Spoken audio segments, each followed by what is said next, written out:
আজকে একটা ভিডিও দেখলাম, বেশ কয়েকজনকে পুলিশ নাকি অ্যারেস্ট করেছে।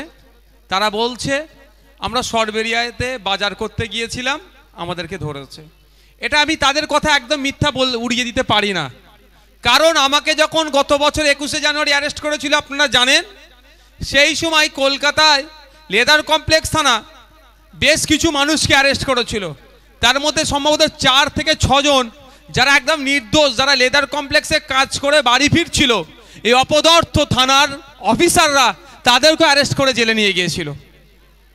তাই এদের ব্যর্থ অপদার্থতা ঢাকার জন্য অন্যজনকে ধরে, এটা নতুন কিছু নয়। এই ধরনের অনেক ঘটনা ঘটে। তো কি হলো, কারা ক্ষতিগ্রস্ত হলো? ওই সাধারণ মানুষেরা যারা বাজার করতে গিয়েছিল। দেখতে থাকুন, মেন যে হোতা যাদের নেতৃত্বে ওই ধরনের ইডির মাথা ফাটিয়েছে বা কেন্দ্রীয় ফোর্স জওয়ানদেরকে যারা ডিস্টার্ব করেছে, তারা দেখবেন সাইড হয়ে যাবে। আর সাধারণ মানুষ যাদেরকে ফুলিয়ে ফুসিয়ে নিয়ে গিয়েছিল, তাদের মুখ দেখে দেখে তারা অ্যারেস্ট হবে। তাই আপনাদের বলবো সজাগ থাকবেন, সতর্ক থাকবেন। এই কাইজার, এই আরাবুল, এই শওকাত, এই শাহজাহান, এই যারা আছে, এদের ফাঁদে আপনারা পা দেবেন না। এরা দুর্নীতি করবে, এরা চাকরি চুরি করেছে, এরা কয়লা চুরি করেছে, এরা বালি পাচার করেছে, অবৈধ ব্যবসার সাথে এরা যুক্ত আছে, এরা বাচ্চাদের মিড ডে মিলে চুরি করেছে, এরা রেশন চুরি করেছে। এদেরকে যখন জবাবদিহি করার জন্য এদের বাড়িতে যখন ইডি সিবিআই যাচ্ছে, সাধারণ মানুষকে তখন ঢাল করে সামনে দাঁড় করিয়ে দিচ্ছে।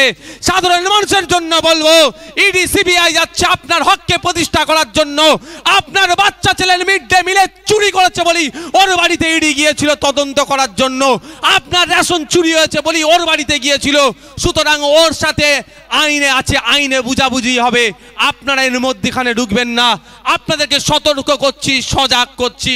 না হলে দিনের শেষে দেখুন, শীতলকুচির দিকে তাকিয়ে 2.5 বছর হয়ে গেল, মমতা ব্যানার্জি আর শীতলকুচির কথা মুখে নেয় না। উনার ভোটের দরকার ছিল, ভোট মিটে গেল, আর শীতলকুচির কথা ভাবে না। উনি সেই রেজওয়ানের কথা বলেছিলেন, ভোটের দরকার ছিল, মিটে গেছে, রেজওয়ানের কথা ভুলে গেলেন। সাচার কমিটি নিয়ে অনেক বড় বড় কথা বলতেন, ভোট মিটে গেছে, আর উনার প্রয়োজন নেই সাচার কমিটির কি যে রেকমেন্ডেশনগুলো আছে সেগুলোকে তোলা বা বাস্তবায়নের। তাই অনুরোধ করব, আপনারা সজাগ সতর্ক থাকবেন।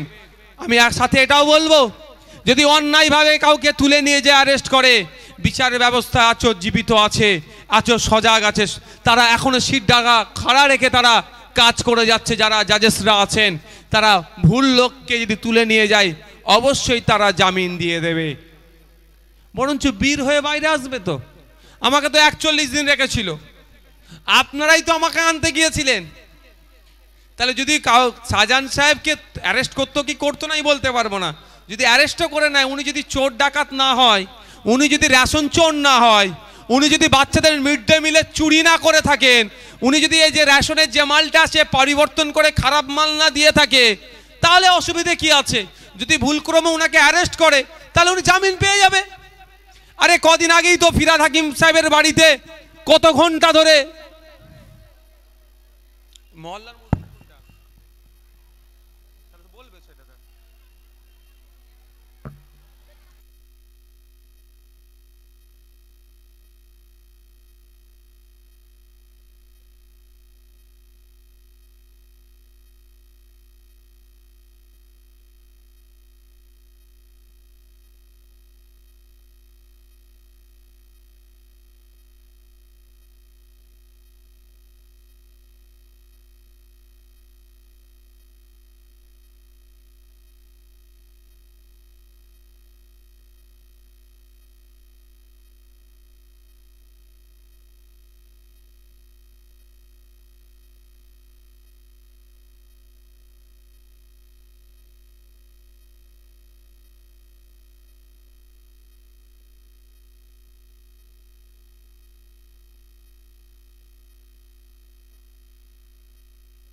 হ্যালো, কদিন আগে দেখেছিলেন ফিরহাদ হাকিম সাহেবের বাড়িতে গিয়ে তল্লাশি চলছিল, কয়েক ঘন্টা ধরে তল্লাশি হলো, কিছু পাইনি, ফিরে চলে আসলো। তো ফিরহাদ হাকিম বাবুকে কি অ্যারেস্ট করে নিয়ে চলে গিয়েছিল? দেখলাম কি মদন মিত্র মহাশয়ের দুটো তিনটে কোথায় বাড়ি ছিল, সেখানে গিয়ে তল্লাশি হচ্ছিল। কি হলাম দেখলাম কয়েক ঘন্টা পরে আবার ফিরে চলে আসলো, কিছু পাইনি, চলে এসেছে। তো শাহজাহান বাবুর বাড়ি গিয়ে যদি তল্লাশি করতো, কিছু না পেলে তো ফিরে চলে আসতো।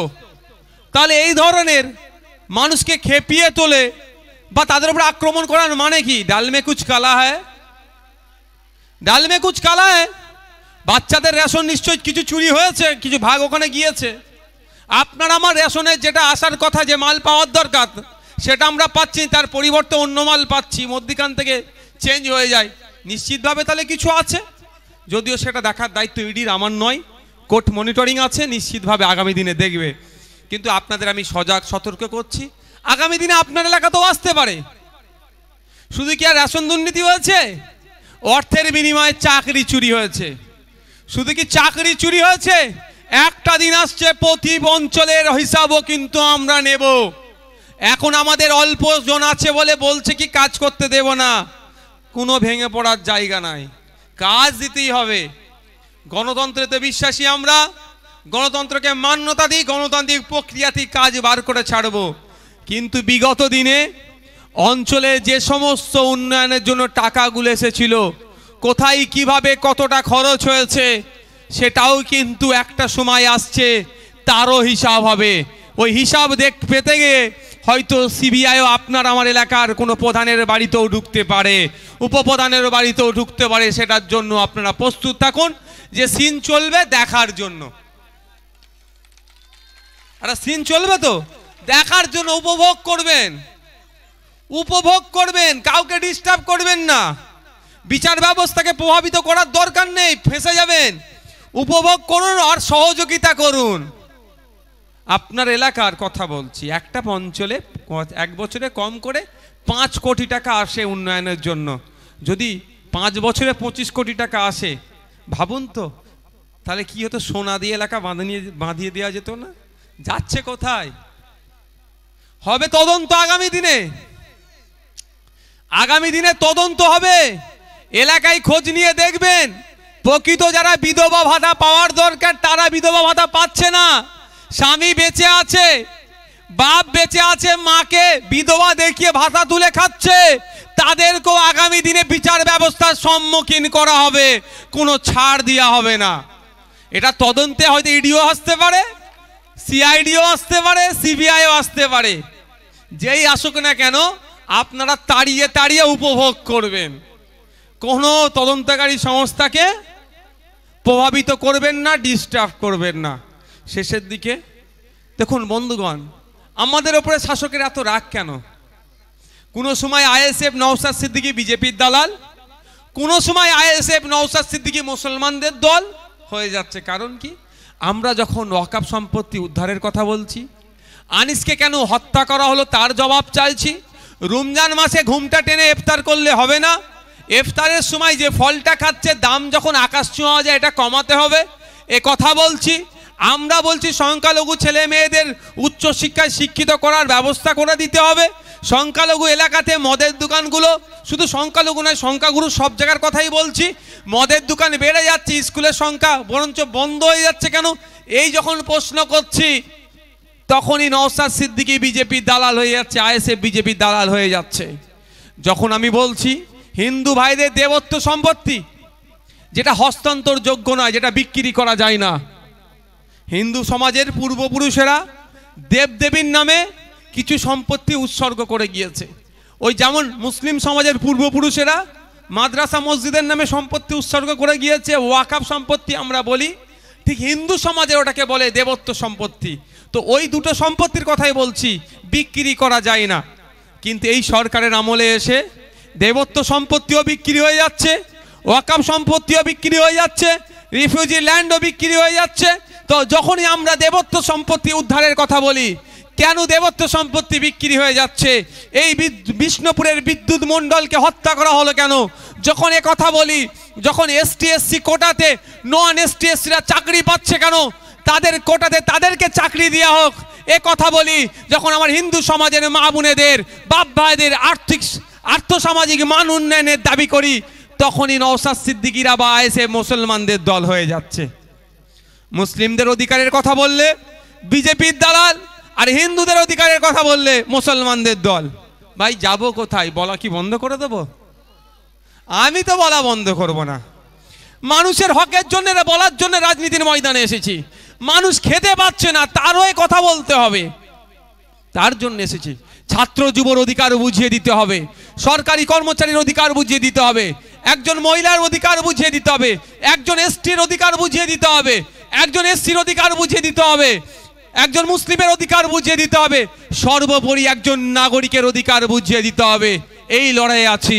এই লড়াই লড়তে গিয়ে একবার কেন, যদি 100 বার জেলে দেয় আমাকে, আমি জেলে যাওয়ার জন্য প্রস্তুত আছি। এই লড়াই থেকে পিছপা একবারের জন্য হব না। আমরা স্টেজ থেকে বড় বড় কথা বলি, স্বাধীনতা সংগ্রামী ক্ষুদিরাম বসুর জীবনীর কথা বলি, তার আত্মবলিদানের কথা বলি, প্রফুল্ল চাকির আত্মবলিদানের কথা বলি, আপনার প্রীতিলতা ওয়াদ্দেদারের আত্মবলিদানের কথা বলি, আশফাকুল্লাহর আত্মবলিদানের কথা বলি, ভগৎ সিং এর আত্মবলিদানের কথা বলি। তাহলে আমরা যদি ভয়ে পিছপা হয়ে যাই, তাহলে সেই সমস্ত স্বাধীনতা সংগ্রামীদের আত্মবলিদানের কথা বলা আমাদের মুখ থেকে বলা আমার মনে হয় তাদেরকে অপমান করা হচ্ছে।